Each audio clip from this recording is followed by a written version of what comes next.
Yeah, welcome back to the Red Sector, a podcast about speedy race bikes. I am your host, Matt Polanski. With me, as always, are my co-host, Josh Wilson and MotoGP, and we're getting straight into it today because we're not trying to have a 2-hour podcast again. So, I'm going to ask, guys, how we doing today without, no racing going on today? Crying. Yeah, very sad. Nearly had a heart attack from that intro, but... I was not expecting that in the slightest. I thought it was going to be like... Your English heart's almost exploded. Yeah, pretty much. Too many decibels for us. Yeah. But yeah, excited though. Excited for next week, definitely, because I just don't like having a week off. Yeah, today was weird. I woke up, couldn't watch the Formula E race, so I went back to bed. I woke up at 9:30. I'm looking around what can I do? And I ended up turning on a Bundesliga football game. That tends to be my Sunday off. If it's no bikes, it's either a Bundesliga game or a Premier League game. And I don't know if, Josh, did you watch any of the football today? And for anybody listening, this is not a full conversation, but they were awful games. Yeah, they're all of them ball fests. Yeah, boring. So it makes me even more want to be getting back to racing and whatnot. Yeah, football balls. Yeah, after a bit.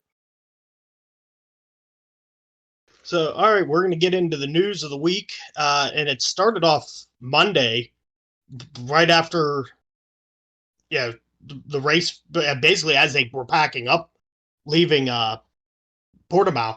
Suzuki renewed with Dorna up to 2026, leaving Aprilia to be the only bike company or the only constructor who hasn't renewed.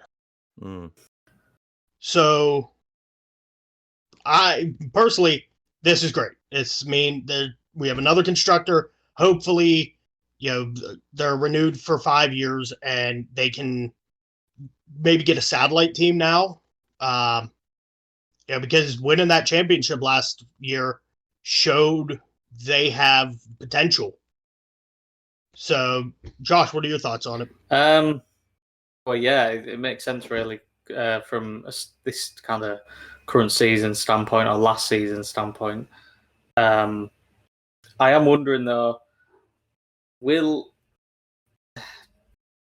on the Aprilia side of things anyway, and I'm jumping onto them, can we see them renewing? Does it all depend on the next, couple of seasons on whether they decide to, keep going with it or just to throw in the towel?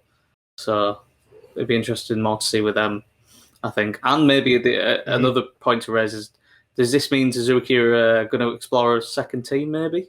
Or do you think they'll just stick with one? I'm not sure. Yeah, there has been talks about that for maybe a year and a half. There's been talks going on for a while with Suzuki having another team. Even talks came out that apparently last year there was a bit of a negotiation on Petronas going to Suzuki if Yamaha couldn't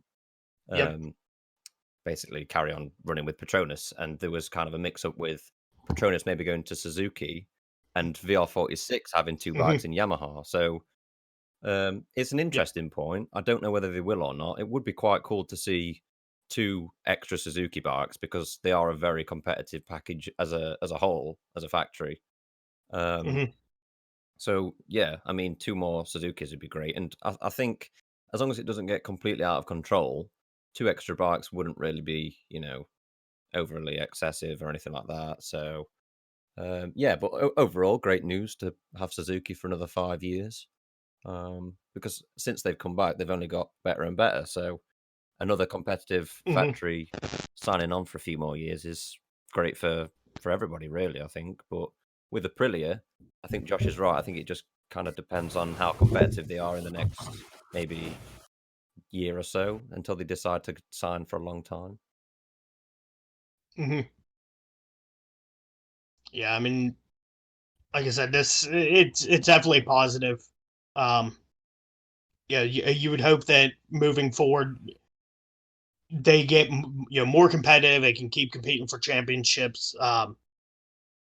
Maybe get I don't want to say an academy system, but try to bring riders up. Because they don't have any bikes in the lower divisions, like KTM or Yamaha. They don't have like I'm trying to think of the right phrasing.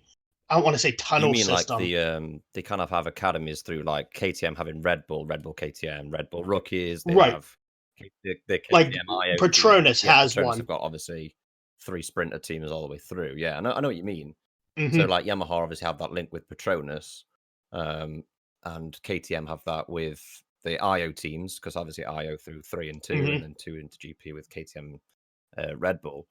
Yeah, and then Tech 3 has through all 3 of them too. Yeah, I mean it kind of goes through that. Yeah, same kind of scheme. But I think with Suzuki, it'll be a case of like I don't think they necessarily need people or teams, sorry, in the lower rankings. I think it's more a case of, like we were talking off air, kind of linking into another topic at the same time. I don't want to delve too far away from Suzuki, but somebody like a Raul Fernandez, if KTM can't make room for him, then they're, if anything, just weakening another manufacturer by taking them off their hands. They don't have to spend millions on programs through the lower classes necessarily. Like, if they've got the right people involved in scouting the right people out, like they have. I mean, Rins, very early doors from Moto2, hit the ground running, signed him on. Johan Mir, I think it was Le Mans he signed on. It was Le Mans 2019, 2018 kind of time. He signed on with Suzuki. So what I'm trying to say is they have the right people to point out the right guys for who they want.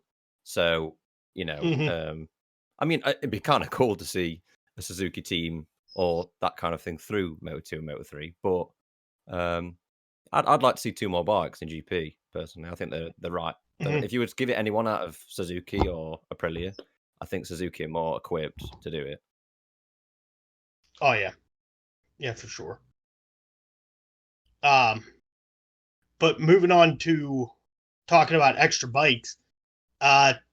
So Jorge Martin had surgery on his arm.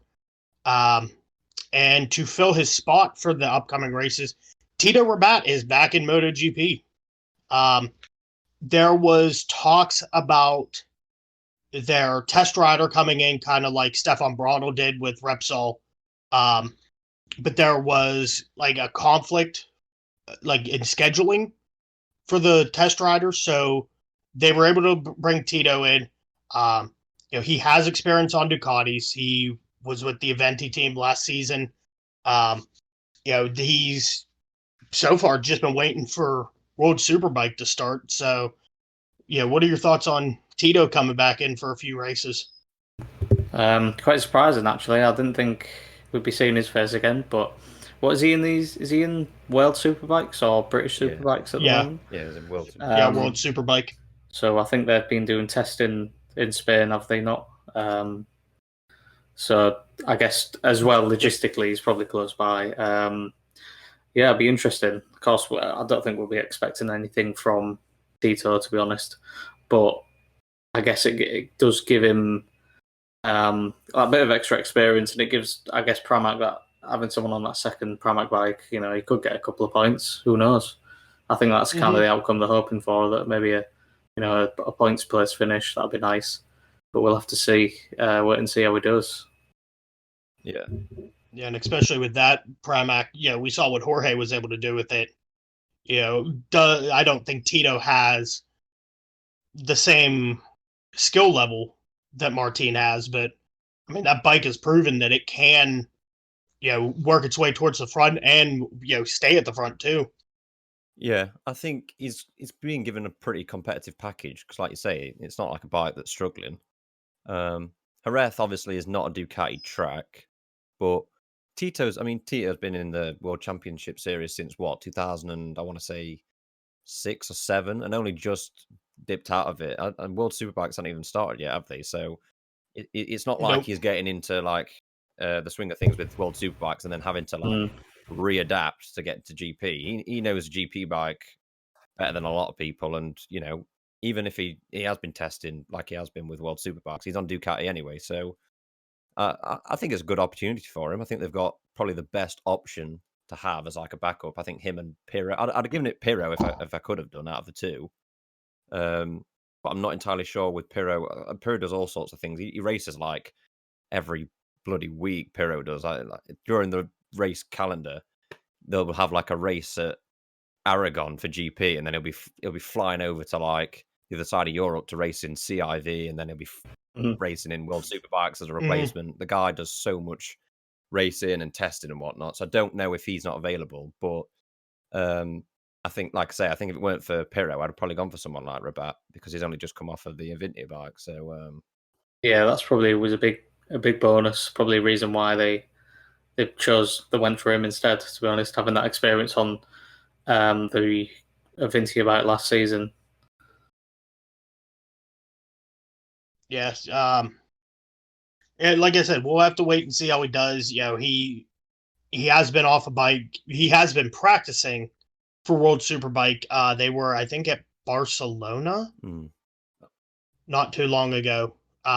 Basically getting used to the new bikes and stuff like that. So he has it's not like he's coming in cold.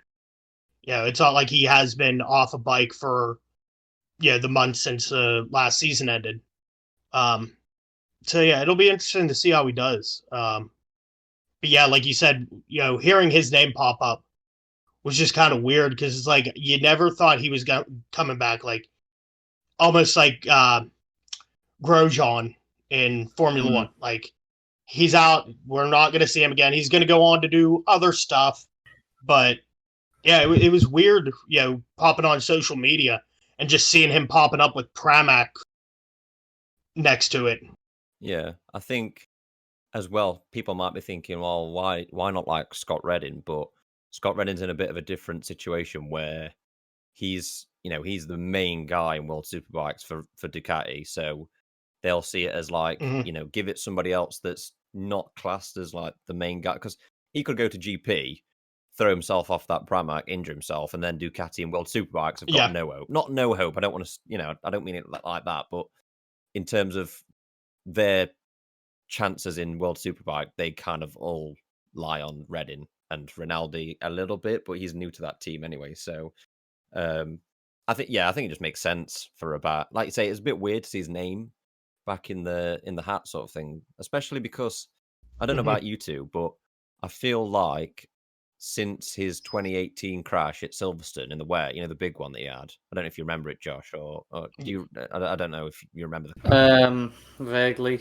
It was quite a. It was when they were aquaplaning. You remember when Rins was like on track, like waving his hands, like slow down, and then Rabat went flying down the road, and got airlifted out. Like I think since then, his GP form kind of just stagnated at like a certain pace, which is why I think he lost his rides. He didn't really pull any trees up. And then not only that, having Zarco in that team last year, Zarco rode the wheels off it, didn't he?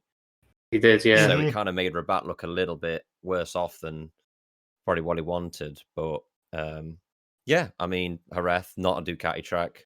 And then where are they after that? Le Mans? Even though it was wet there last year, a Ducati won there last year. So, exactly.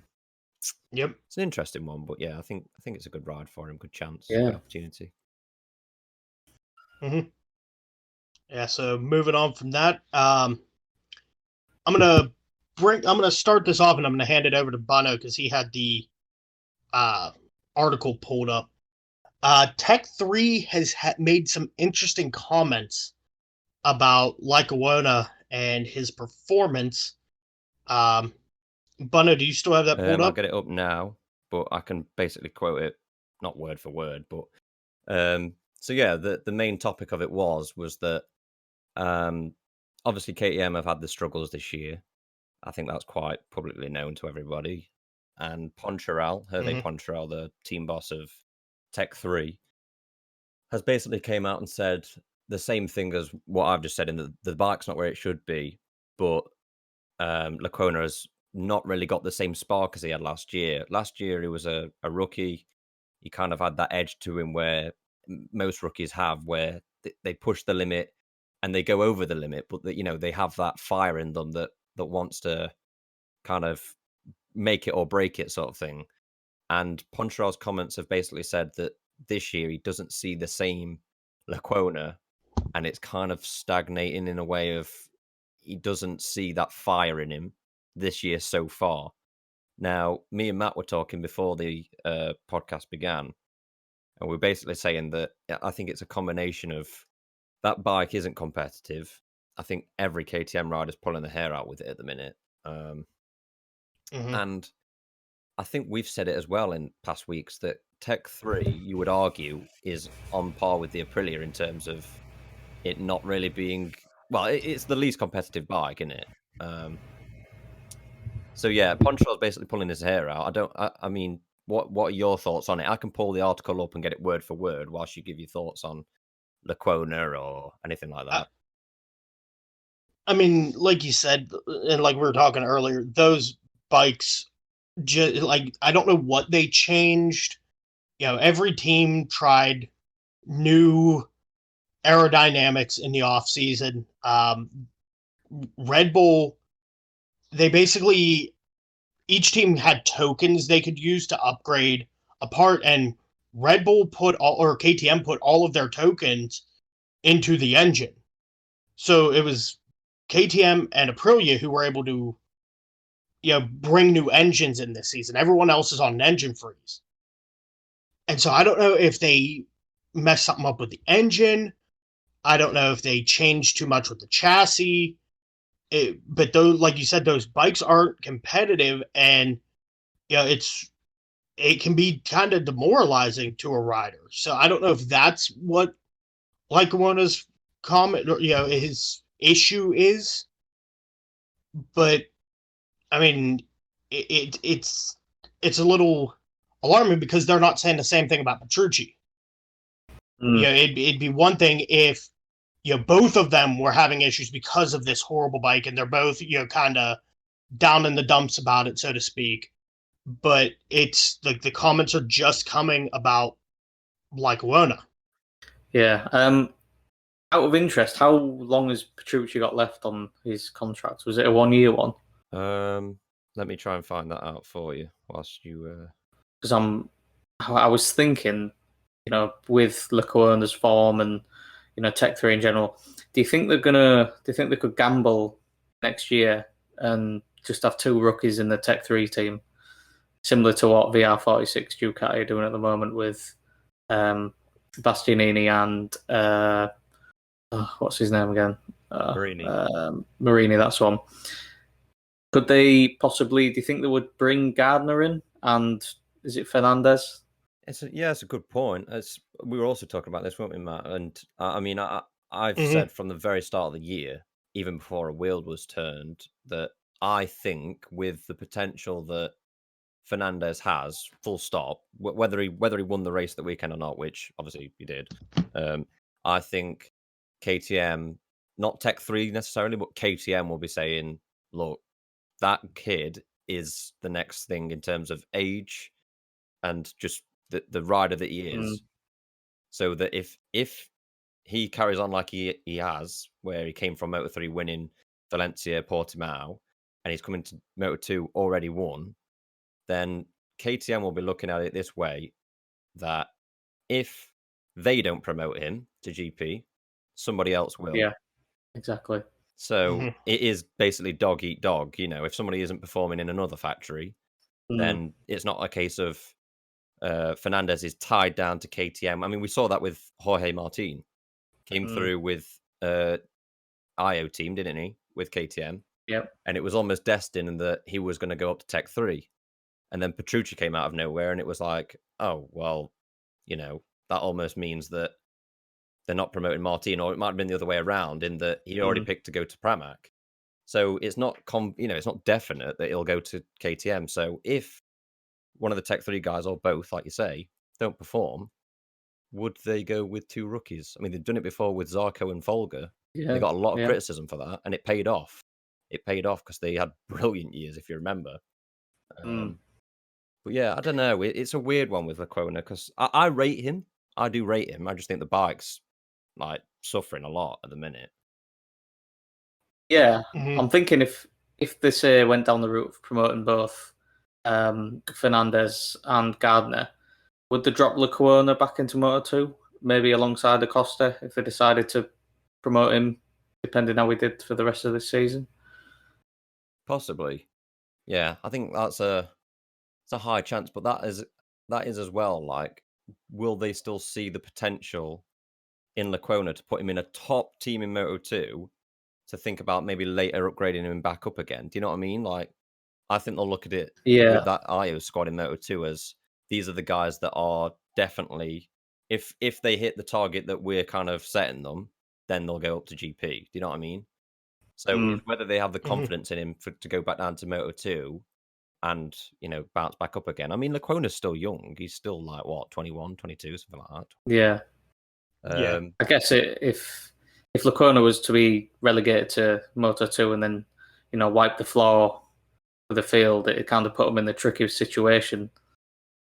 KTM, because they'd be thinking, oh, well, he's shown that he can dominate Moto2. We're going to have to promote him again, but there is no space for him. So it would be a tough one. If that were to happen, I don't think it would, personally. But yes, I don't know if they want to put themselves in that position. It's a weird one when you get, like, when you start relegating people to Moto2, because that for me means that, like, I mean, I know all the slots in GP are almost taken up, but I don't know. It's a little bit like with Sam. You know what I mean? Like, he's gone down to Moto2, and people are saying, like, I mean, I want to see him back in GP. I think everyone does, but where is he going to get a spot in GP? So I don't know. When you go back down, I think you've either got to wipe the floor, like you say, like you've got to put some serious like figures in at Moto2, to say I'm way too good for this class to warrant a spot back in GP. Yeah. I think if you go back down and you're kind of like there or thereabouts, it's like, well, we'll pick the next guy that you were there or thereabouts with. Do you know what I mean? You've had your chance. Give the guy that's like if, let's say, Bezzecchi runs next to Lowe's the whole way through this year. As bad as it might sound to Sam, I think people will go, well, you've had your chance in GP. Well, I know the chance was shocking, and it was very split opinion on how it was dealt with. All the politics. They'll say you're older, you've had your chance. Bezzecchi's younger, not had a chance. So maybe pick him. Do you know what I mean? I think it's a weird one with bikes. It's not like your football and everything where you can go down and come straight back up. It's not a guarantee that you'll bounce straight back up. I mean, look at Siren. He got a chance at the drop of a hat to go to GP, didn't he? Didn't really perform. Dropped back down to Moto2, and then it's just kind of gone like down. So yeah, I don't see like relegation really being a thing for him. Because, I mean, even if they were to pull the two Red Bull riders from Moto2, well, then you're going to want to bring up Pedro Acosta from Moto3 to Moto2. You're going to want to start moving him up. So there really is nowhere for him to go. I mean, you can't take him back to Moto3 because you fill up both seats in Moto2. Yeah, that wouldn't happen. Yeah. No, and I feel like it's one of those things, like if he doesn't perform, he'll probably be out and have to look to race somewhere else, whether it be World Superbike or British Superbike, something like that. Yeah, I mean, let's not forget as well, I mean, this is only my opinion, but I think, I don't want to say make it or break it, but I think this is the year that Masia has to put a stamp down on his position to say, I'm ready for Moto2. He's still young. Yeah. You've got Acosta at 16, and you've got Masia at what, 19, 18, 19. Like, that's the kind of age that if you're really that good to go to Moto2, you want to be looking to be up there before you're 21 sort of age. Yeah. I mean, he's been there or thereabouts the last couple of seasons, hasn't he, Masia? Yeah, and now he's on the most I'll say he's on one of the best teams, so to speak. And if he wants a good spot in Moto2 with the same team, with the IO squad, then he's got to put his foot down and say, I warrant that spot, like Raul Fernandez did. Do you know what I mean? Right. But moving on and talking about Bunno's opinions. Bunno, we got beef to settle here, bud. Yeah, I wondered then. My face went blank. I was like, we got beef? I was like, yeah. So on Twitter, Bono posted up, and I have it pulled up here in front of me. There will never be a livery as good as the factory Yamaha Team 2006. Change my mind. And he posted the yellow camel Yamaha. That's right. I do not like yellow as a prime, like as it, like its individual Well, color. then now we really do have beef. Well, and I believe it. I'm from Pittsburgh. We bleed black and yellow, but yellow should be an accenting color. Like it should be something else and yellow, black and yellow, blue and yellow. When you have this much yellow, and I'm looking at the picture, and I want to throw up. You want to throw up? Oh, okay. Yeah, you're crossing the line now. You're stepping over the line here.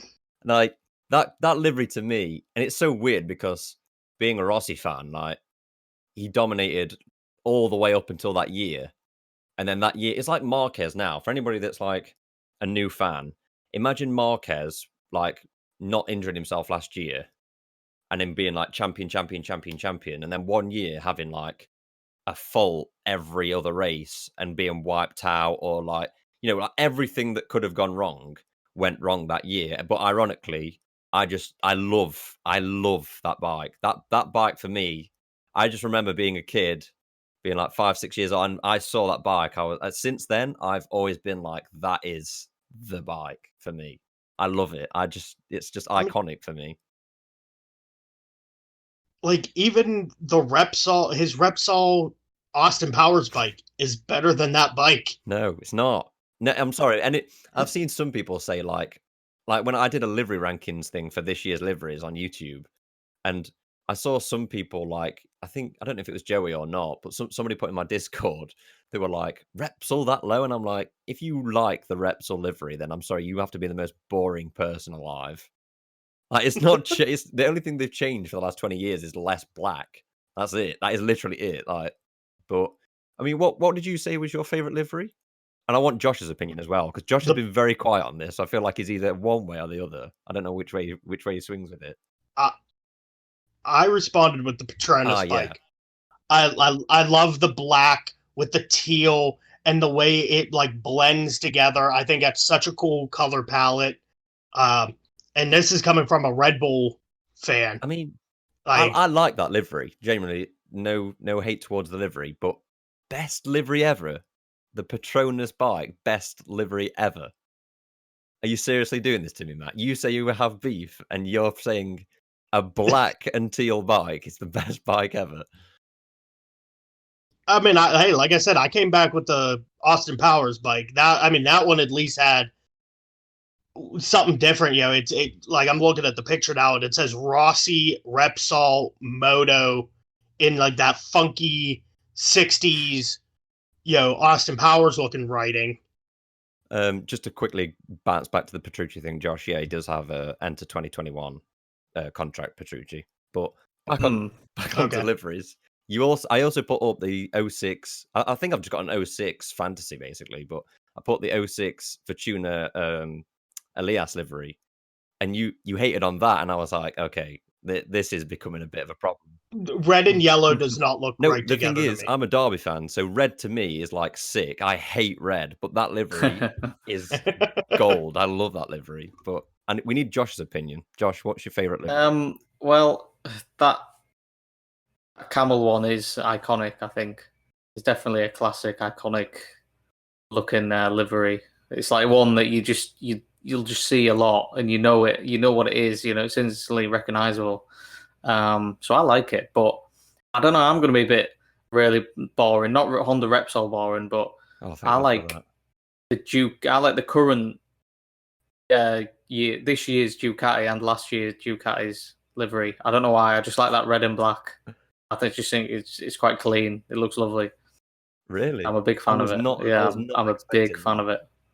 Like I really like it. I don't know why I like it so much, but yeah, it's probably my favorite at the moment. But I don't know, Repsol Honda. Although again, it's quite, you know, it's dull. They never change it. It's still quite iconic, and I think I that is don't why it's mind it. iconic, isn't it? Like, I think that is Yeah, their 'cause it's just marketing thing is just literally- never change it.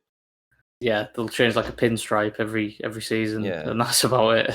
It's like the classic thing of like you see Repsol, you think Honda, and that's why they do it. But It's like F1, Ferrari red yeah, and like Red is Bull, like iconic. like Yeah. they want that. Yeah, Yeah. It's a weird. I mean, you mentioned Ducati. I don't know if you know which ones I'm talking about, but like when Capirossi used to race for Ducati, he used to have like the old. It was almost like a barcode, like a big white chunk on the side with like the barcode white strips on the side.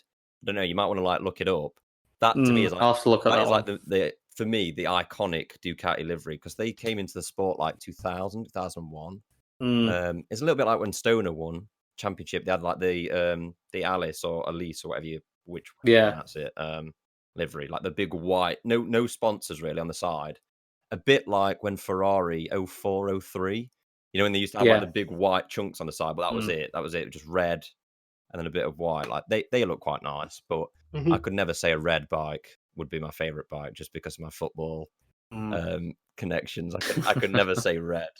But your football brain won't allow you to do that. I would be throwing up if I said anything red was my top. But yeah, I mean, there's to be fair, obviously it's all opinions at the end of the day, but that 06 bike for me, just masterpiece, just absolute masterpiece. So when Matt came at me, I was like, we're gonna have a problem. I will die on that hill. I said it before. I will Come what may. I will die on that hill of 06. I even have a towel with that bike on it. Like, Oh, God. Jeez. my mum bought me that towel. So even though she's not listening to this, I'm thankful for that, Mum, because that bike is the best bike ever. So that's my opinion on it anyway. My favorite bike from this year is what did I even rank it as? Oh yeah, the Tech 3. Yeah, that is a standout. Well, it's because the Tech 3 was the only one that changed. Although we're not actually seeing it much in races. Yeah, because it's either binned it in the gravel or it's just so far back. So it's a bit of a waste. Yeah, we spent the first 10-15 minutes slagging them off, and then we're now like, your bike looks great. Your bike looks great. It's complete crap, but it looks great. Yeah. Remember the was it the Yamaha Monster Tech 3? That was a good bike. That like black and green. Yeah.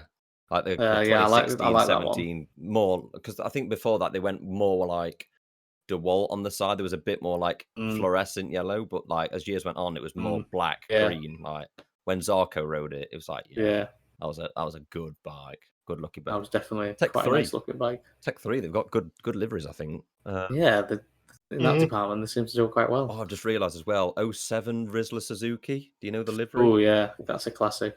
That is a good bike. That is a good Rizzler. I see a lot of people like even out in Brighton down at uni. I saw some guy the other day rode down the road with a I can't remember what bike what kind of Suzuki it was, but I just saw the Rizzler and I was like, that to any GP fan is an iconic livery because that was like John Hopkins, Vermeulen, those kind of riders racing that. That was like pre when they pulled out for a couple of seasons, wasn't it? Yeah, they were when they were like I wouldn't say they were like a top team, but they if they got a podium, it was like a great result. Yeah. Almost like a Renault or an Alpine. I don't know which way you pronounce it, but just before they pulled out, sort of thing. That's another good livery. Any others, Matt?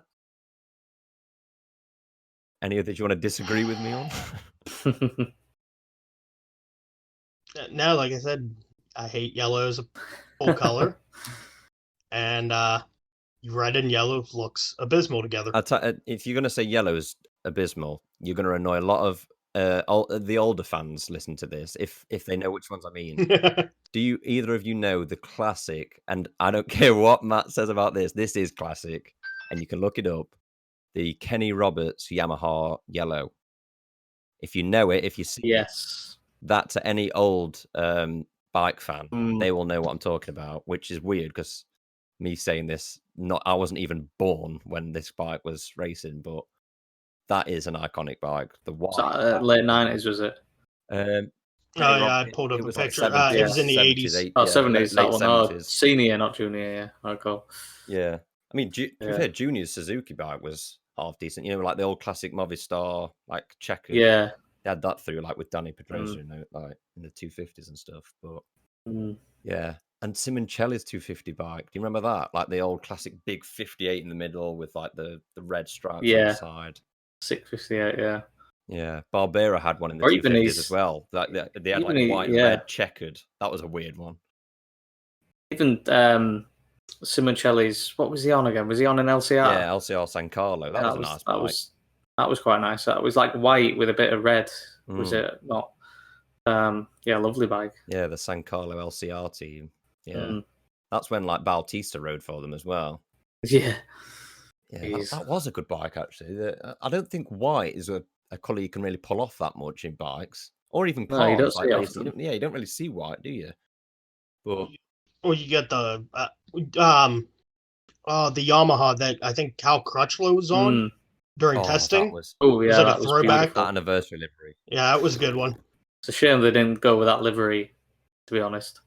Considering what it was. Yeah, if you wild cards, they should just give him that livery for sure. Yeah. That livery was stunning. Like, yeah.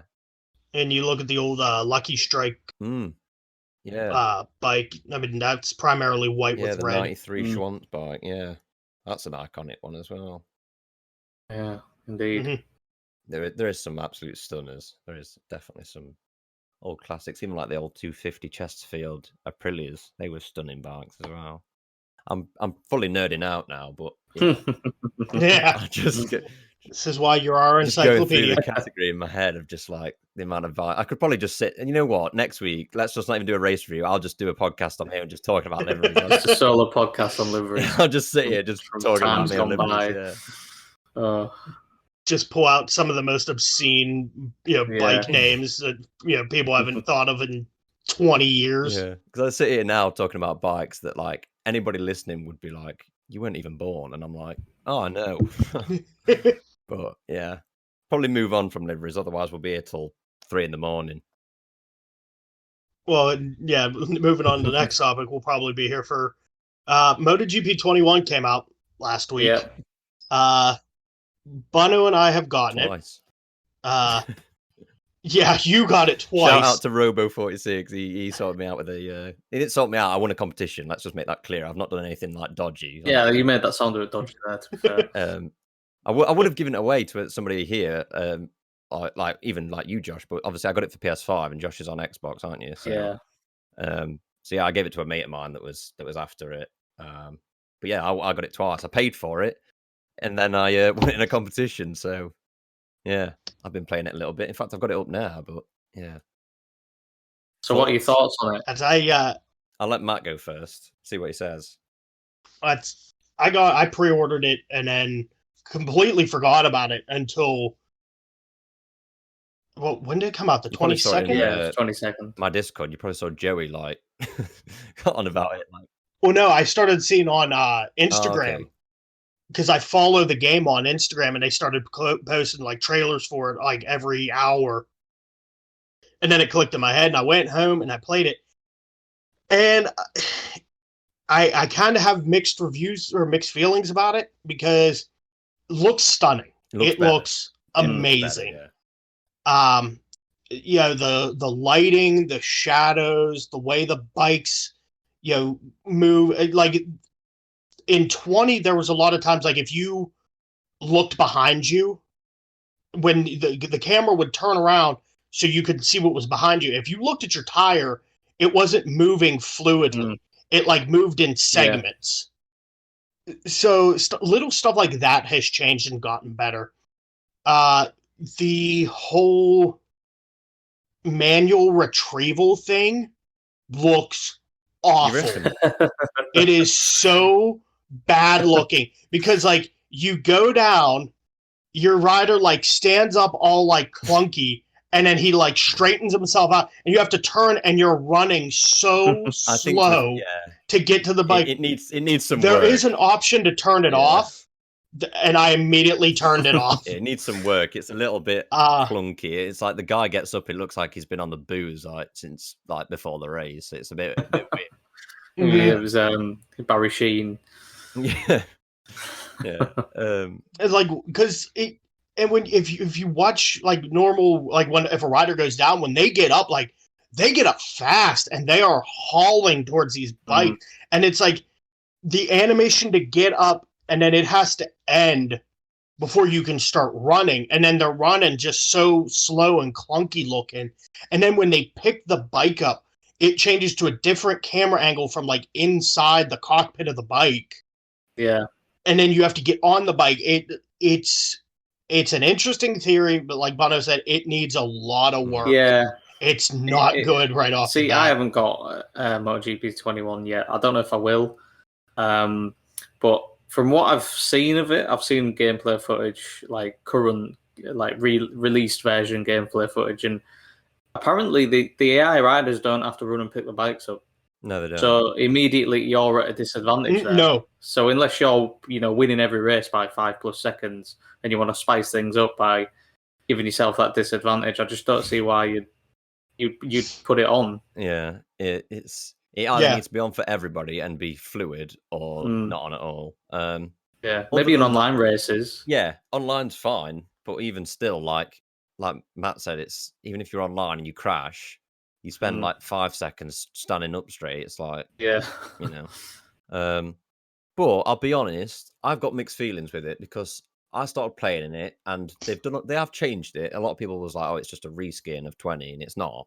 They have changed it. The feeling's a lot better. Last year was very heavy rear brake like racing. Yeah. It was really weird. It was good, but it was way too heavy on rear brake. This year is a lot more realistic in that sense. But there's a lot more glitches than what I thought there would be on release. Yeah, and it seems like the lack of testing's kind of showing. Yeah. But you've got riders that like, I don't know if you've seen the common glitch that keeps happening, but people are like, their bike's riding, but their rider's like 20 yards behind the bike. Like, I've seen pictures about that. That's one. I remember seeing that in real life. Yeah. And as well, something that, I mean, an average person that just kind of picks up the game and doesn't really watch the sport would be like, they'd think nothing of it. But for me, like, I'm seeing bikes that have got like last year's liveries on, and I saw this on an Instagram page called Everything Motor Racing, somebody I follow, and he put something up about it, and he was basically saying that, these guys that sponsor these teams, like, for example, the Grassini team in Moto3, they've changed now to Indonesian Racing, haven't they? Like the main sponsor. Oh, yeah. They've gone from like that Ring or Ring or whatever it was called to like this Indonesian Racing. And they've got last year's livery on.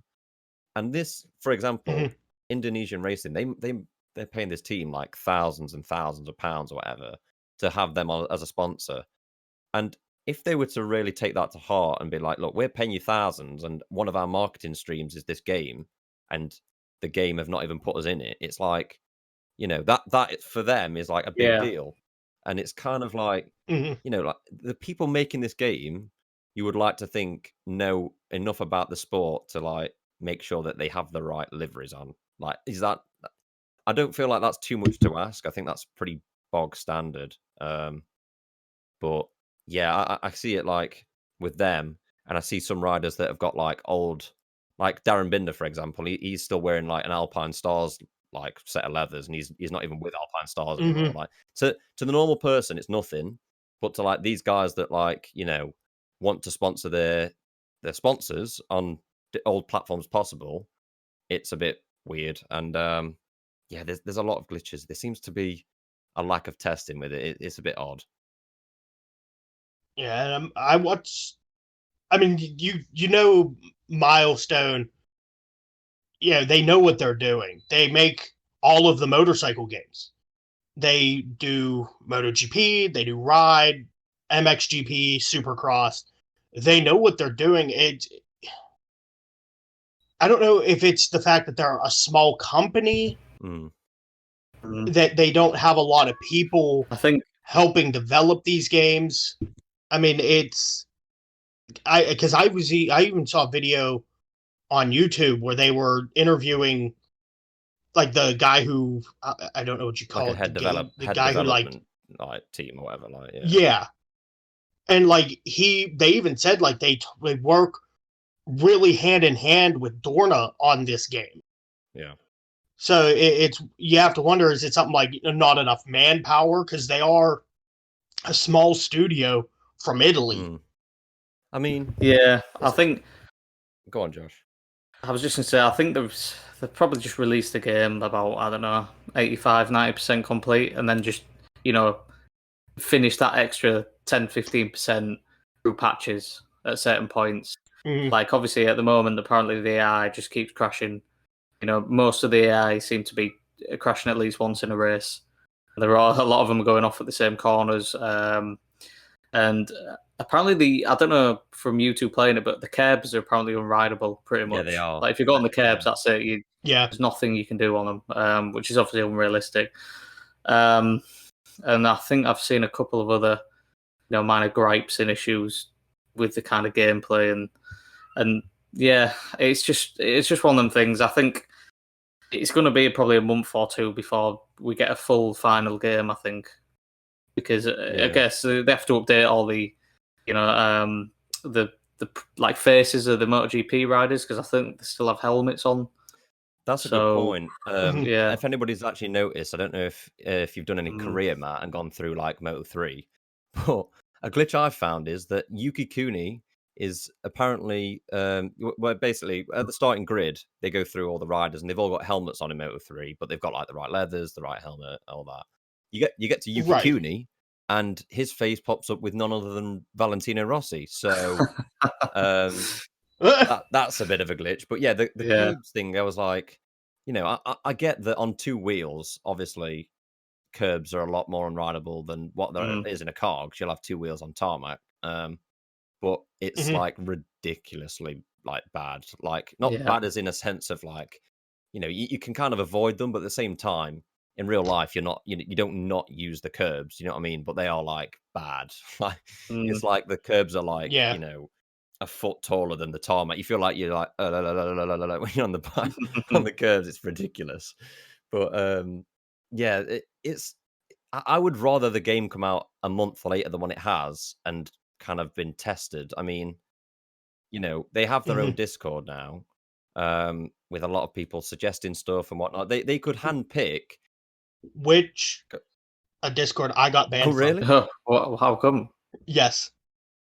Because I apparently said something wrong when I criticized the braking system on the AIs in 20. Oh, really? Yeah. We were talking about the game, and I remember the comment specifically that whenever I come to a braking zone, I brake when the drive line tells me to. But you have AIs that are braking at like the 300 meter marker. True. And I'm making like 3 overtakes in a braking zone. And when I submitted the message, it said, one of the Discord bots came up and said, that language is not accepted here. And I've been banned from that Discord server. Oh, brilliant. Yeah. But I mean, I'm not self-promoting us, but I mean, I don't think any of us would turn it down. They could pick people out that are like content creators that talk about the game. Like now, we're talking about the game that has just come out, and if anybody's listening to this that doesn't have the game, they're going to be like, oh, now I've heard from these guys that there's glitches, I might not check it out. I'm not like using that as like blackmail towards Milestone, but I'm saying like they have the people out there that would happily test the game and stuff and give them feedback. It's not like, with them being a small studio, that's where they should, that's a field they should go into, I think. Especially with GP not being the biggest sport in the world, it's like the people that do play it, you want them to feel like it's still realistic and it's still relatable to the sport. So yeah, I think that'd be a good idea. Maybe getting us involved in testing Milestone if you're listening. But yeah, I think I'd rather see it a month later without some of the glitches and weird stuff in it, personally. I know playing it, I played it for a few hours a couple nights last week after it came out, and the one thing I'm having issues with is throttle response. And going in and setting up the initial settings, I had issues with trying to figure out what setting to have the braking on, because like they changed the braking and the throttle settings. Before it was just like ABS or like what did they call it? Oh, you mean engine braking? Basically, Well, no, not engine braking, but like the braking so that to prevent you from doing like stoppies. Oh, right. I mean, that for me was the engine brake. Like last year, Yeah, if I it was think on that max is engine brake, EBS. I think. yeah, if the EBS engine braking system was on max, especially with the GP bikes, you literally press the front brake and you just go like the rear end would just fly up. Mm-hmm. But like a lot, like they changed the settings, and I finally got the braking down to where I was able to like brake into corners easily. But then going onto the throttle, if you squeeze the throttle just like too much, the whole bike whips out from underneath you.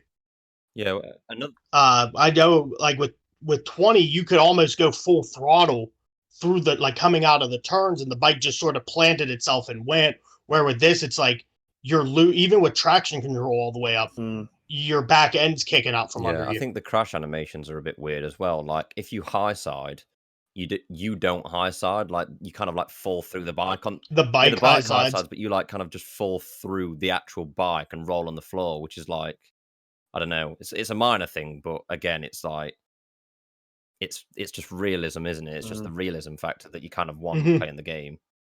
So there's that. But moving on, the last thing we got to touch on, the race next week.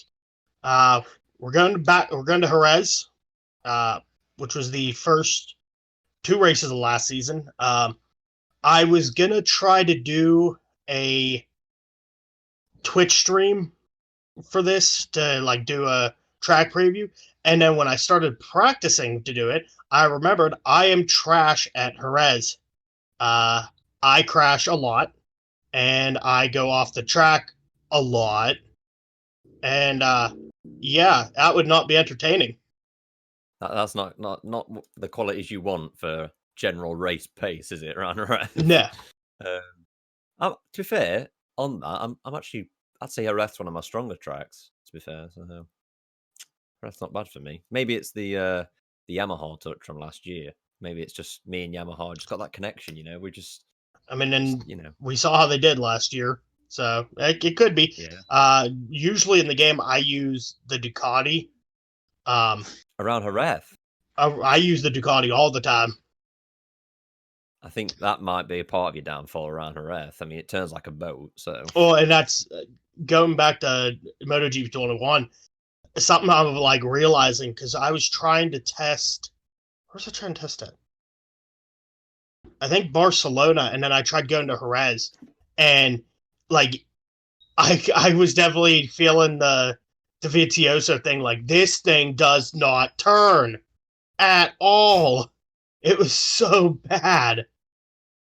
Yeah, it's definitely like that is something they do really well. To be fair, is that the characteristics of the bike, I think they could be a little bit more distinctive, but they are distinctive enough to say, like, you can tell when you're on a Ducati, like mid corner. Do you know what I mean? Like, you can feel that it's not got that full lead angle like what the Yamaha has, or not necessarily lead angle. It's just general smooth, like, they do have the differences that you can tell. But it's the same way of when you go around Austria on a Ducati, you come out of turn 1, you feel like you're in. Like you feel like you've got rocket fuel compared to like when you're in like a Suzuki or a Yamaha. They feel so light but so slow. Right. So yeah, I do know what you mean with that. But yeah, that's going on to Jerez. That's how realistic they made that game. They made it so the Ducatis can't turn. They you can have all the speed. I think no turning. I think they worked directly with Davi on that aspect. They're like, Davi, tell us about the bike. It doesn't turn at all. Yeah. Davi's just sitting there like, make sure that bike turns the slowest out of all of them. It's like the bike hits a perfect angle. It's like, nope, wrong. Fix it. Make it worse. Change that. But yeah, moving on to Jerez. I mean, this is the site of the incident from last year that took Marquez out of the season. So it'll be interesting to see how he gets on going back there.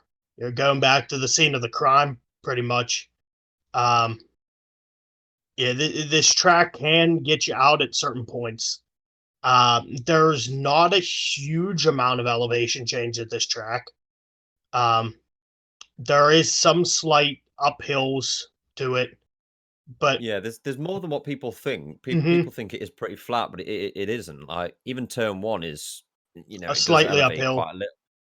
Yeah, and even turn two, it's like it's kind of not off camber, but it is at the same time. Mhm. It like dips away and then through. Like I think to be fair, when you think about it, there's not many corners around Jerez in the first half that don't either have a change in elevation before it or during the corner. Even through turn four, which is Tito Pond's corner coming onto that back straight, kind of rises into the corner and then dips back away, ready for the straight going downhill. Mhm. Um, and obviously, turn five at the end of that straight is leading into like a downhill braking zone. So there is a bit of elevation in it, a lot more than some other tracks. But I think talking about relating to last year into this year, I think Quartararo will be looking to gain even more of an advantage around this track, considering he won there last year twice. And obviously I think Quartararo will be thinking, a bit of him will be thinking anyway, that Le Mans leading on after it, home race, he'll want to be kind of getting some momentum going early doors. Mhm. It's also another track that I think everyone now with the Rossi conversation is almost thinking, okay, now back on familiar ground at a track that is, pretty friendly to the Yamaha. Mhm. Let's see if they can build some steps upon what they've already got, which is not much, but you'd like to think that they can make some steps at Jerez. Right. It's and like we even saw last season, Rossi was able to get on a podium at this track. So hopefully this can, be a turnaround for him. He can, go to a track like you said that he's familiar with. I mean, it's not Assen where he, has dominated before, but it is like you said a track he's really familiar with, and he, has been kind to him. Yeah. But I'm just pulling up a track map of it, and it's such a weird shape because there's no way to even describe it.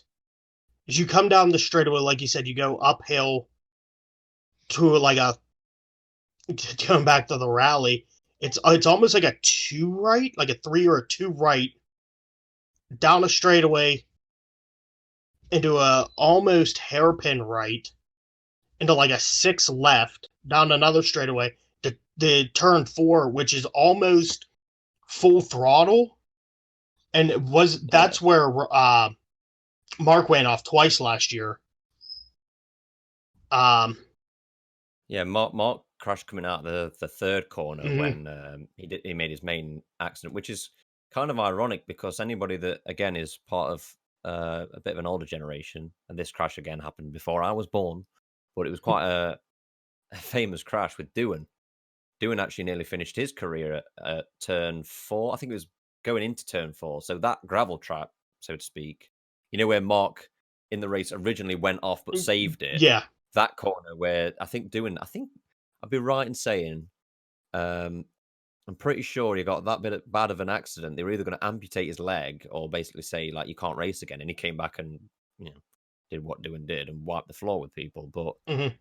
that gravel trap's got a bit of a name for itself now with Mark and Doohan. That's 13 world titles have nearly been finished in that Jeez. corner.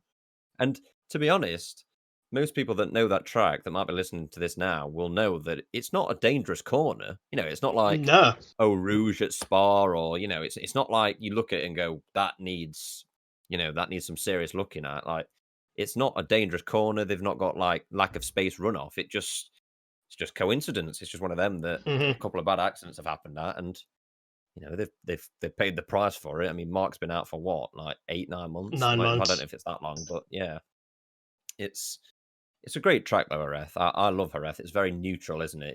It's one of them that you can kind of have a go at guessing who's going to win around there, but there's always somebody that might pop up and surprise you. Mhm. I mean, me speaking about Rossi, I think Rossi's got. I mean, he's probably raced there 20 plus times. I think he's won 7 times around Jerez. So Rossi's got the experience around Jerez to know how to do decent around there. So you'd like to think that even somebody like Rossi, who I don't think he'll get on the podium, but if he was to get on the podium anywhere, you'd say maybe Jerez. Do you know what I mean? Yeah, like I said earlier, it's not Assen, but it is, one of those ones where you're like, if you're looking at the calendar, like if there's any tracks, like if you start listing the tracks where Rossi could perform well, you're gonna put Jerez in probably like top 3. I'd say the 3 would be Mugello, Assen, Jerez. Yeah, Maybe Sepang as well. He does goes really well around Sepang. Mugello, just because of his home, he always performs well at Mugello. mm-hmm. And Assen, I think Assen has probably won double figures. I don't actually know how many times he's won around. He's very, very good around Assen. Mm-hmm. Like you say, Assen is very much a great track for Valley. But yeah, I think it's definitely a track that, even if he doesn't get a podium, I think it's one that he's got to look at to improve massively on at Jerez. Yeah, to build upon what he's already got. So it's interesting. We'll see how they go. right. Petroleum. So to finish off the show, we reached out on Twitter. We asked you guys to submit some questions or topics you'd want us to discuss. We'll touch on B's first. They asked champion predictions and game review initial thoughts if you have any. We went pretty long on that. As far as predictions go, I'm not going to do anything.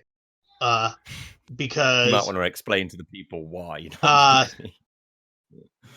There's a podcast that it's actually how Josh and I met, called Outlap F1 Podcast, and they asked me to come on and be a guest predictor.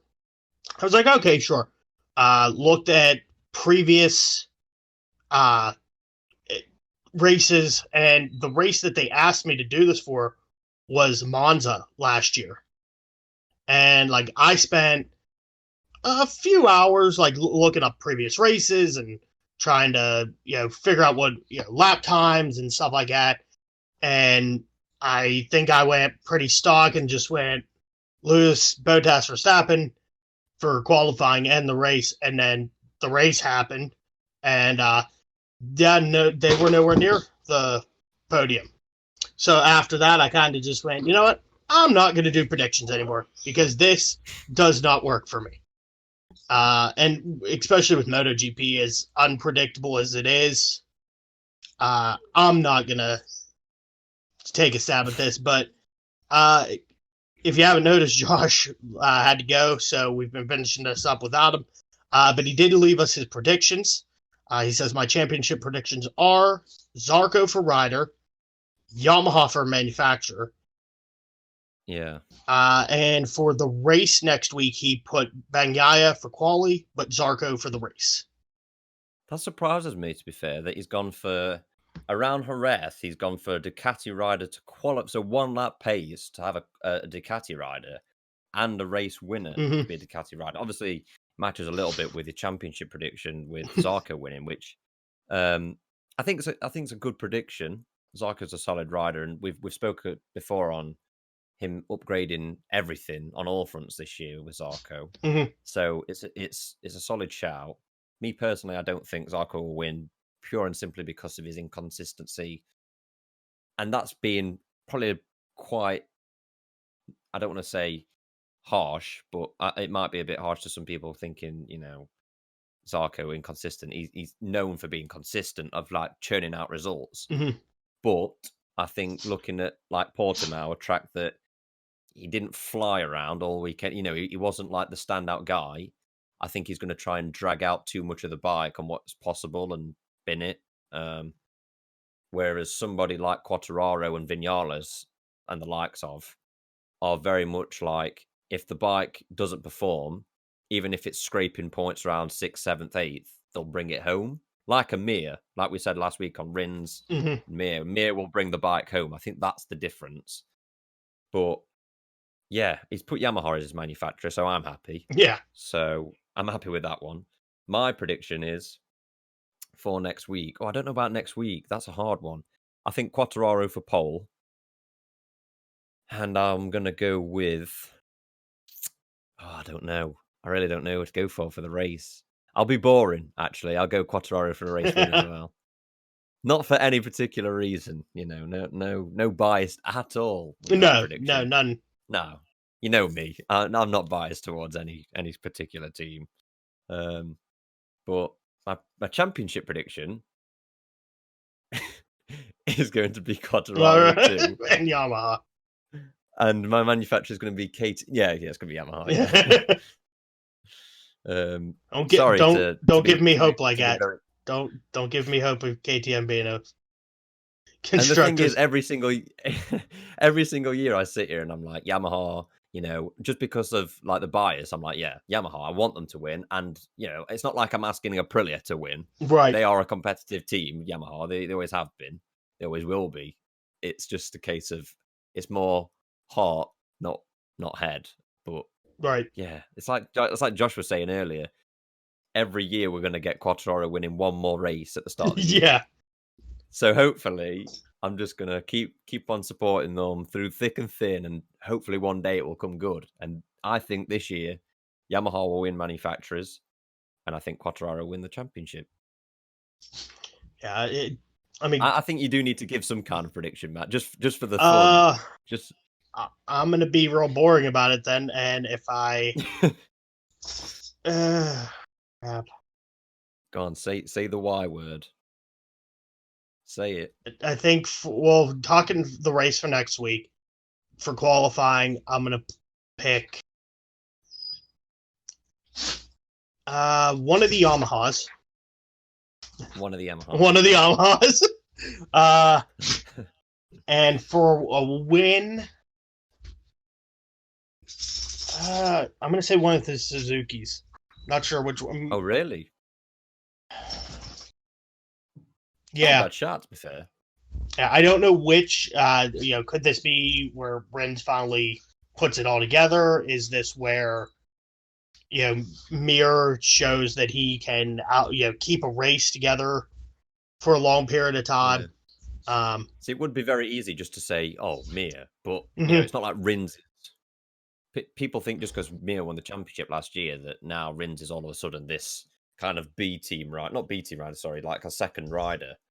But you've got to remember that at Jerez last year when Rins got injured, I know it's all if buts and maybes and it counts for nothing, but if Rins didn't get injured that race and it had picked up a handful of points, let's just say fifth, Rins would have been literally equal pretty much with Mir, with racers, in terms of if he didn't have that injury. So it's not like Rins is a mile off from Mir. It's a case of if he can just keep that race together, like you've said. So Suzuki's a strong shout. I think Josh going with Ducati. I don't have Ducati ever won around Jerez. I'm not sure. I'd be confident enough to say I don't think they have. And if they have, I think we all know what rider would have won around Jerez, and that would have been Stoner. But I think even still, that would have been a one-off. I think they've probably won once, maybe. But my point being on that, even if they have, I think it's a well-known thing that it's not a Ducati track, is it? It's not got a mile-long straight with a huge braking zone and then another big straight. You know what I mean? It's not a Ducati track. So it's bold from Josh. It's very bold. Yeah, I'm looking up. I mean, on Wikipedia at least, it doesn't show anything about like wins there. It just shows lap records. Right. Got you. Marquez holds the lap record. Yeah, I mean, Marquez is another interesting one. Yeah. Like, is he going to make another step and be even closer? Or is he going to go backwards? And we saw last year, like you said, when we were talking about Jerez from last year, he went off in turn 4, but was able to save it. And he dropped through the field, I forget how many positions, but then as the race progressed, just slowly picked off rider after rider after rider, to the point he was back up in 4th place when he wrecked and, pretty much ended his season. Yeah. So, I could... maybe if he was 3 or 4 races into coming back, if Jerez was coming up, I would be putting Mark up there. But I don't know, with him coming back after one race, I just don't see him winning here. Yeah, I don't see a win. I see a top 6 for Mark.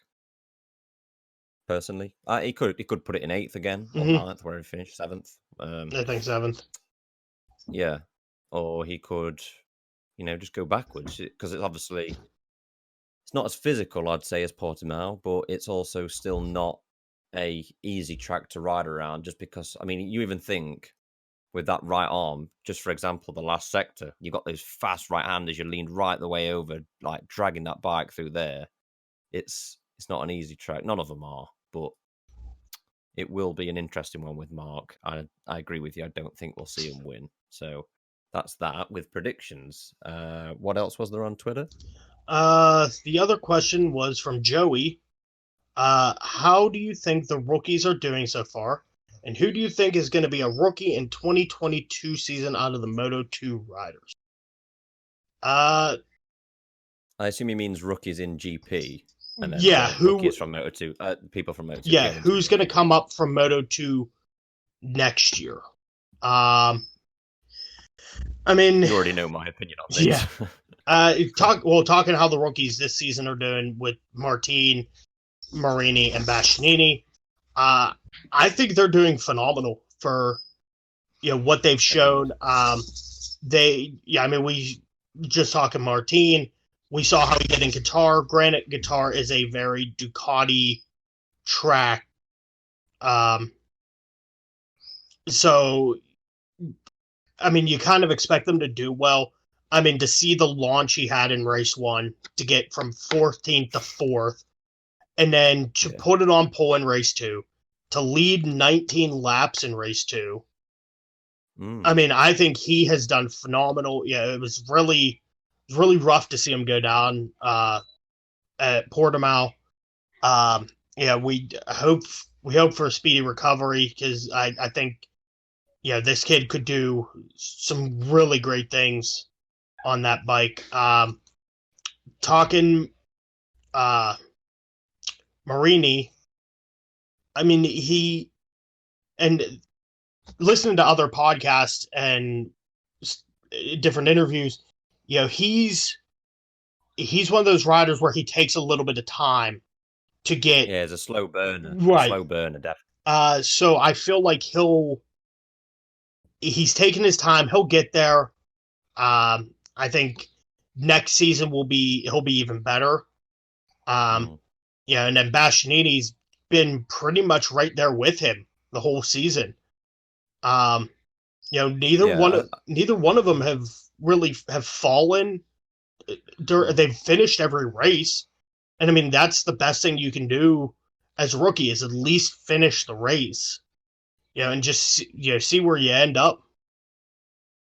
For me, Bastianini has been unbelievable. For a rookie on an uncompetitive bike on a Ducati, like, there's not much more you could ask for him. I mean, for somebody like that to come into that team, brand new atmosphere, new team in general, like, even if you're staying in the same class and you change team, changing team is not a case of just new bike, bang, straight away. Like, you've got to adapt to a new crew chief, a new mechanics, new systems on how they go about, planning their races out and what kind of systems they'll go with on every single front. So obviously it's a brand new thing for him.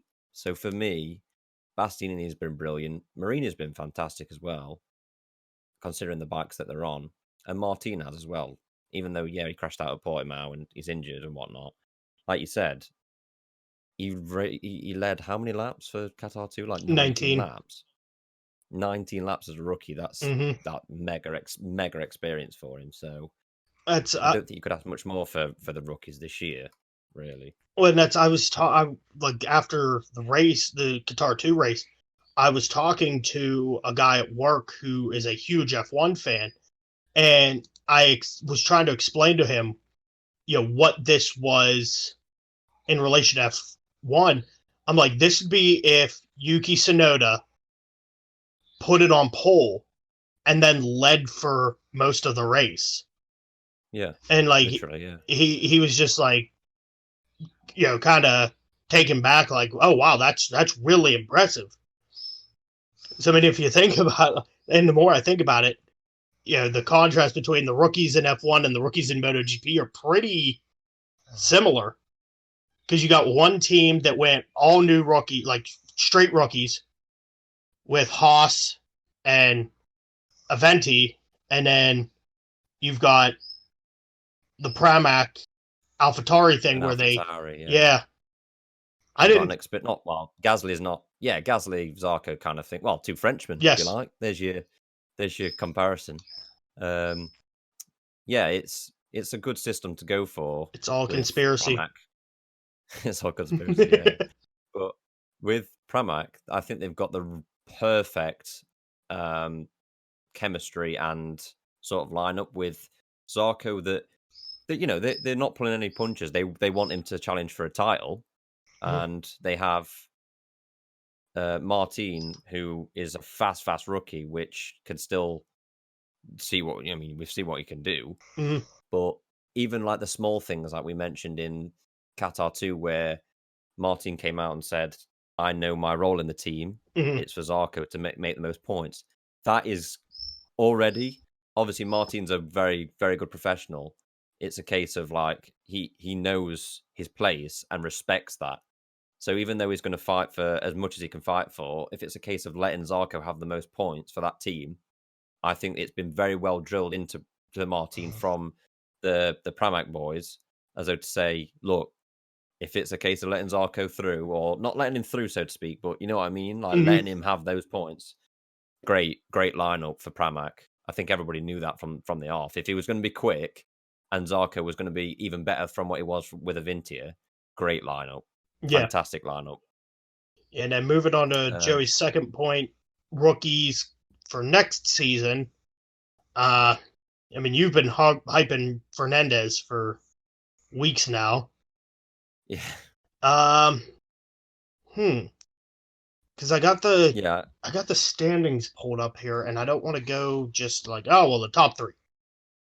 Yeah. I think the other thing you have to like look into with this is who's going to be out of MotoGP next season. Yeah. Well, I think the main three spots that we're talking about, really, in terms of obvious spots at the minute, not necessarily obvious, but the three you'd go for would be that second Aprilia seat and the 2 KTM Tech 3 guys. I'm looking at the standings right now, like the current MotoGP standings. 23rd is Lackawanna, 22nd Salvadori, 21st Petrucci. Yeah. So yeah, it's an interesting one, but it's looking like if they're going to promote anybody from Moto2, it would be Remy for me and Fernandez. Fernandez being the main one, like just because age, speed, just potential, everything, like full package. He's come through with, he's gone into Moto3 with the Red Bull KTM team. Mm-hmm. Got to grips with it. Ended up winning a couple of races. They've had enough confidence to say, yeah, you're good enough for Moto2, and bumped him straight up. Moved Nagashima, let's not forget, to one side, like pushed him aside, who at the start of last year looked like the guy, didn't he? He won at Qatar, and it was like, you would never have thought he would have been moved aside, but they moved him aside, an experienced Moto2 guy, for this rookie coming through, and he's won at Portimao. If you're Raul Fernandez, like we said earlier, it's not a case of if Tech 3, waiting and waiting for Tech 3. It might be a case of somebody else might make room for him in another factory and say, look, we'll have you. Mm-hmm. So I think they need to be looking to moving up Fernandez if he carries on the trajectory that he's already on to GP. Right. I could definitely see Fernandez being moved up to a Tech 3. Like you said, he's with the Red Bull KTM program. Yeah, and even though Red Bull KTM isn't like helping the Tech 3 team, they're still KTMs. So they're still working together. So I'm trying to fill the three spots that we said. Well, I could tell everybody now, for anybody that is listening, that Sam Lowes will not be returning to Aprilia. I can No. put No. anything I own to that. That will not be happening in any stage of his career. Sam will not be returning to Aprilia. That is not on the cards. Anybody that wants to know why, I'm going to recommend anybody to go listen to the Gas It Out podcast with Gavin Emmett and Neil Hodgson, who interviewed Sam, good friends with Sam. And Sam basically, short and sweet, said, the guys that run Aprilia, we don't get on, sort of thing. It's not the right place for me. He got treated badly. He won't be returning to Aprilia anytime soon. So let's just cut that one off short and sweet. I keep looking at these three names. It's Gardner, Fernandez, and Bezzecchi. Yeah, Bezzecchi's also another one. But I think people brush past Sam. It's a bit like what we were talking about earlier with relegating and going back up. I think Sam will be looking at it that if he wins the Moto2 championship, it's either GP or like a really good World Superbike ride. Right. But I don't see why. It's a weird one with Sam. Like, you don't want to stagnate in Moto2 for years. And if you go to World Superbikes, for me, it's either the Kawasaki or a Ducati at best. And to me, that seems like almost like a step to the side, not step up. Right. Everyone wants to be in GP, and Sam didn't really get a good go at it in GP. I mean, in a way, as weird as this might sound, Poncharal might look at it this way and think a guy with experience like Sam, he might think Petrucci don't do the job, or Lecona, if he moves Lecona to a side, he might think Petrucci and Sam. It's not daft to think something like that. So yeah, it's an interesting one to think of who might come up from Moto2 to be a rookie next year. But my best bet would be Fernandez because of age. Oh, for sure. More so over Gardner. As much as I rate Gardner, I think he's fantastic. And his dad was right in that even when he was in Moto3, he's better with a bigger bike. He's proved that. He has proved that. But at the same time, KTM won't be looking at how good you are with a bigger bike. They'll be thinking age, potential, years that they can have him in terms of get him in early as possible in GP when he's ready. And as we've said, Moto3 to Moto2 jump, one of the hardest jumps you can ever do in motorbike racing. And he's proved that to be pretty good for Fernandez. So yeah, I think KTM will be having more of a say on it than anybody else in saying that's the guy we want. So that's my best bet for the next rookie to come up to GP from Moto2, Fernandez. Yeah, for sure. And for anybody listening, they'll probably be thinking I'm part of the Ralph Fernandez fan club. I'm not officially. You mean you're not the president? Hypothetically, I am part of the Ralph Fernandez hype train. So, as well as the Pedro Acosta one. So yes. They're my guesses. As well as Bezzecchi, like you say, I think if there's like a VR46 team that gets made, like we were talking about earlier with Suzuki. Oh, there will be. Maybe a Yamaha VR46 team. I think Bezzecchi will be the guy that goes up from that. As well, though, Vietti's been looking good. Let's not forget Vietti. Vietti has been. I don't think he's GP ready, but he has been going well for rookie standards. I think Vietti's looked great as well. But yeah, Fernandez is my best bet. Is he yours or anybody else? Gardner, do you think? I feel like Fernandez for sure. Like I said, he's got that KTM backing. Like I said, if Petrucci and Lecona don't perform well, I could see them both getting booted. And Fernandez would definitely be taking one of those seats, and then probably Pedro Acosta will move up and take Fernandez's bike. Yeah, but it's also like we were saying earlier. Well, I was saying earlier that for me, Messia's got to go up next year to Moto2. I think he'll be one. I think that's how Messia will be looking at it as.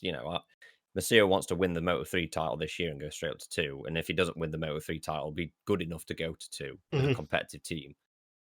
Obviously wanting to stay in that IO team because it's a competitive Moto2 team. So that would mean that Remy and Fernandez would have to go up, meaning that the Tech 3 boys, almost like a domino effect down. Like you say, both of them get get moved out. But that's not saying we want that to happen. That's not saying that it's confirmed to happen. Right. It's just with the comments that have been said, with how competitive that bike is at the minute. You've got a late 20s Petrucci. You've got a very young Lecuona with still a lot of potential. But when you've got a race winner at the age that Fernandez is at, hitting the ground running so early in Moto2, you've got to think that they'll be looking to move him up ASAP. Oh, for sure.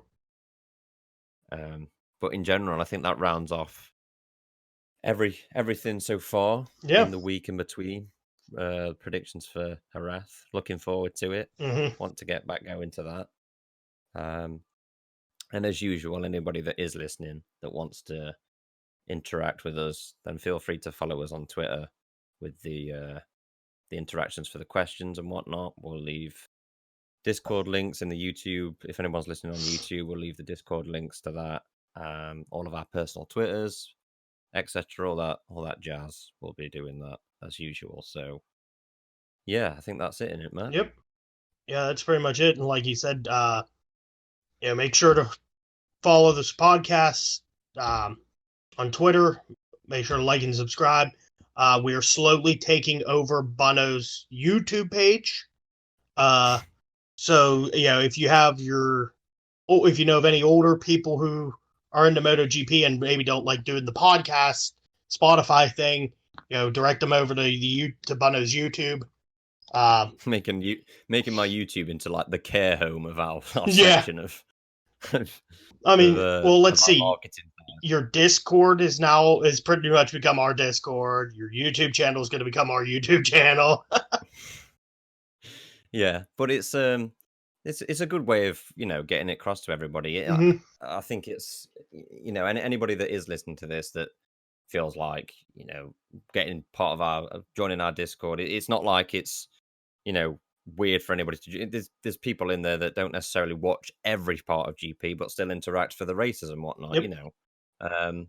So it's free for anybody to join, anybody to interact, anybody. We're open to anybody to join. Yep. Even if you're like mainly an F1 fan that wants to get into GP, everybody in there that's in there at the minute would be more than welcome to have people in there to introduce them to it. And you don't have to listen to everything in the podcast. You might just want to skip straight to the Twitter questions that you've asked.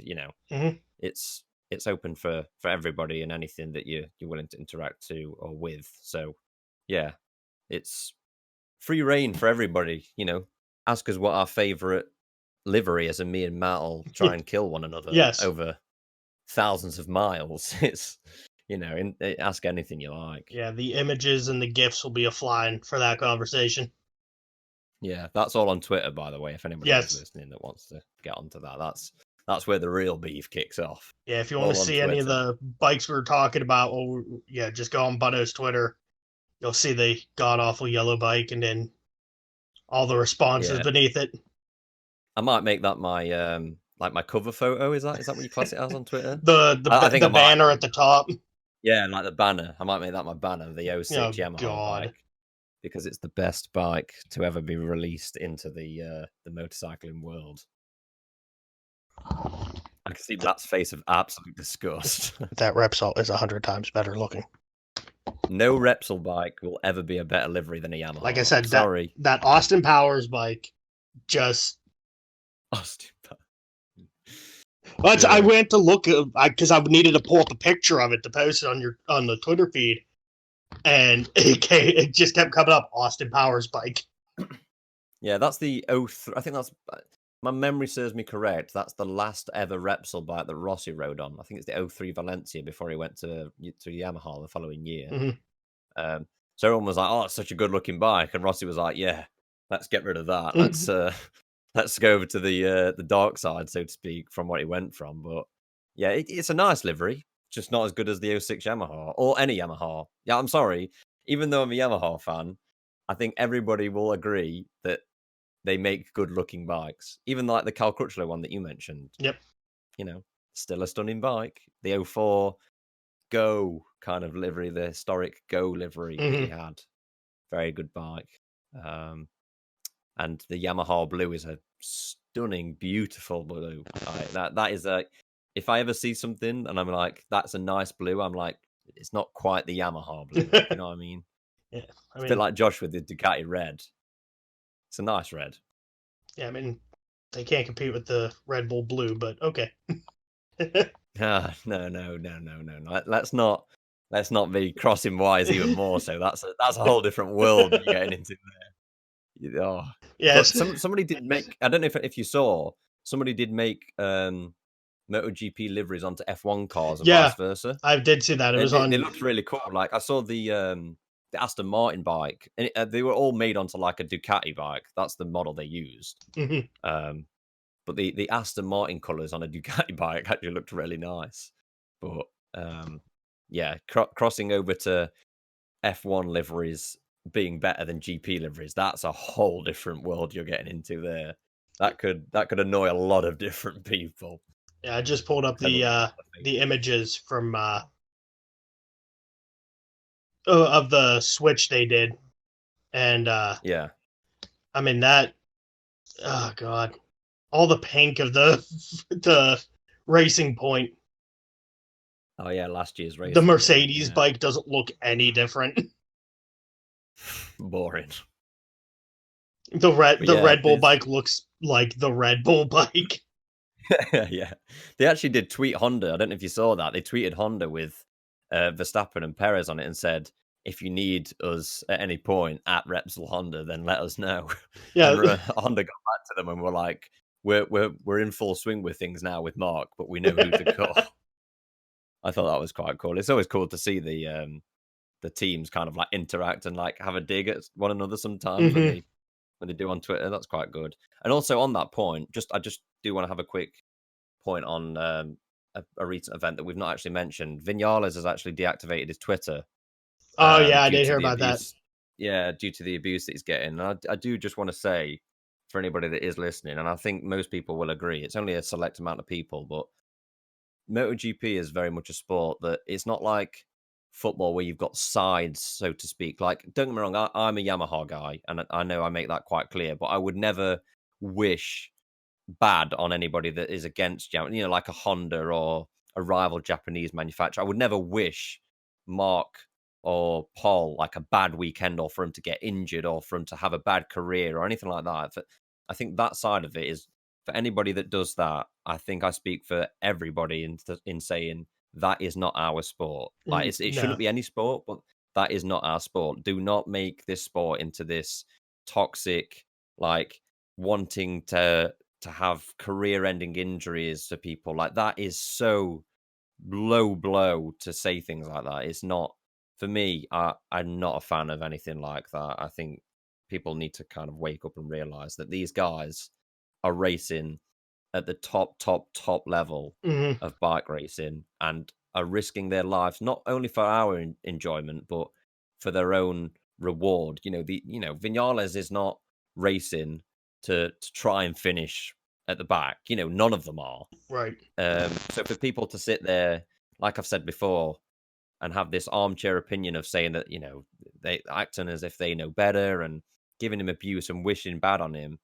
not just because he's a Yamaha guy, but for anything. I mean, like last week, Marquez is racing for Honda. Honda are not my top constructor in terms of like what I want to do well. But I give props to the guy, didn't I? I said he was my rider of the day.